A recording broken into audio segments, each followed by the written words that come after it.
యెమెన్లో Houthi తీవ్రవాదుల మీద దాడి చేయడం కోసం అమెరికా యుద్ధ నౌకలు బయలుదేరి వెళ్ళడం, ఆ సందర్భంలో ఆపరేషన్ చేస్తున్నటువంటి సందర్భం వరుసపెట్టి అటాక్ చేస్తున్నటువంటి సందర్భంలో నావీ సీల్స్ ఎవరైతే అమెరికాకి సంబంధించినటువంటి నౌకాదళానికి సంబంధించినటువంటి కీలకమైనటువంటి ఎక్స్పర్టైజ్డ్ సైన్యం ఎవరైతే ఉన్నారో అందులో ఇద్దరు మిస్ అయ్యారు.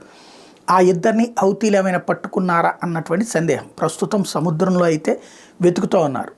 అమెరికా అంచనా వేస్తున్నది ఏంటంటే ఒక సైనికుడు అటాక్ చేసేటటువంటి సందర్భంలో దూకినటువంటి పరిస్థితి, ఆ దూకినప్పుడు అక్కడ ఓవర్ వాటర్ ఫ్లో ఉండటం వలన కొట్టుకుపోయాడు అన్నటువంటి సందేహం.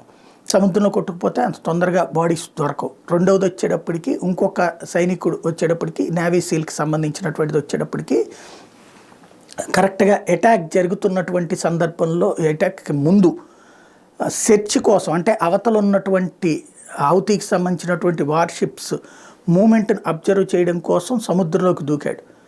అతను రాలేదు.